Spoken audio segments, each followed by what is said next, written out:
இந்து சமய அறநிலைத்துறைக்கு சொந்தமான கோவிலில் பணிபுரிந்த இளம் பூசாரி தனது குடும்பத்தோடு இணைந்து அறக்கட்டளை அமைத்து முறைகேடுகளில் ஈடுபட்ட சம்பவம் பக்தர்களிடையே அதிர்ச்சியை ஏற்படுத்தியுள்ளது.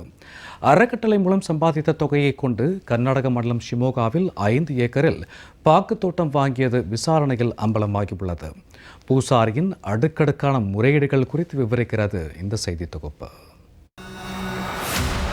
அக்னிஸ்தலமாக விளங்கும் திருவண்ணாமலை அருணாச்சலேஸ்வரர் திருக்கோவிலை சுற்றியுள்ள 14 கிலோமீட்டர் தொலைவு கொண்ட கிரிவல பாதையில் உள்ள அனைத்து கோவில்களும் இந்து சமய அறநிலைத்துறை கட்டுப்பாட்டில் உள்ளன. இதில் ஸ்ரீ துர்வாசர் கோவிலின் பூசாரியாக ஆனாய் பிறந்தான் கிராமத்தை சேர்ந்த சந்துரு என்ற இளைஞர் பணிபுரிந்து வருகிறார். குழந்தை வரம் மற்றும் புதிய வீடு கட்ட இக்கோவிலில் உள்ள துர்வாசர் மற்றும் குந்தி தேவியை வணங்கினால் உடனடியாக நிறைவேறும் என நம்பிக்கை உள்ளதால் பல்வேறு மாநிலங்களை சேர்ந்த பக்தர்கள் இங்கு வந்து துர்வாச முனிவரை வணங்கி செல்கின்றனர். மேலும் குழந்தை வரத்திற்காக அங்குள்ள மரத்தில் தொட்டில் கட்டுவதும் கோவிலை சுற்றியுள்ள இடங்களில் கட்டிடம் கட்டுவது போல கற்களை அடுக்கி வைத்தும் தீபம் ஏற்றி வழிபடுகின்றனர். இந்த நிலையில்தான் பூசாரி சந்துரு பக்தர்களிடம் பல்வேறு முறைகேடுகளில் ஈடுபடுவதாக புகார் எழுந்தது.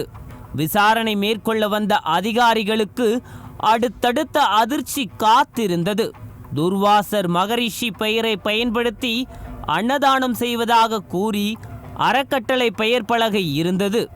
தொடர் விசாரணையில் கோவிலுக்கு சொந்தமான இடத்தின் சர்வே எண்ணை பயன்படுத்தி சந்துரு தனது சகோதரிகளான ரேகா, ரேவதி, மைத்துனர் சுரேஷ் மற்றும் தாய் பச்சியம்மாள் ஆகியோரை இணைத்து அன்னதான சேரிட்டபிள் ட்ரஸ்ட் என்ற பெயரில் அறக்கட்டளை அமைத்து அதனை இணைப்பதிவாளர் அலுவலகத்தில் பதிவு செய்திருந்ததும் பிரபல வங்கி கிளையில் அறக்கட்டளை பெயருக்கு கணக்கு ஆரம்பித்து வைத்திருந்ததும் தெரிய வந்தது.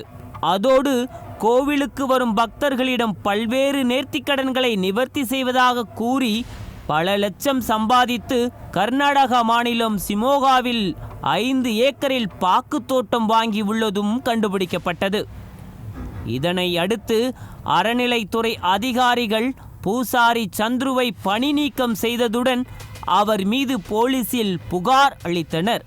சட்டவிரோதமாக அறக்கட்டளை அமைத்து பதிவு செய்ததை ரத்து செய்யவும் வங்கிக் கணக்கு ஆரம்பிக்க முயற்சித்ததை ரத்து செய்யவும் நடவடிக்கை மேற்கொண்டுள்ளனர். அருணாச்சலேஸ்வரர் திருக்கோவில் மலையை சுற்றியுள்ள கிரிவல பாதையில் பல்வேறு கோவில்கள் உள்ள நிலையில் அறநிலைத்துறை அதிகாரிகள் தொடர்ந்து மற்ற கோவில்களையும் கண்காணிக்க வேண்டும் என்பதே பக்தர்களின் கோரிக்கையாக உள்ளது.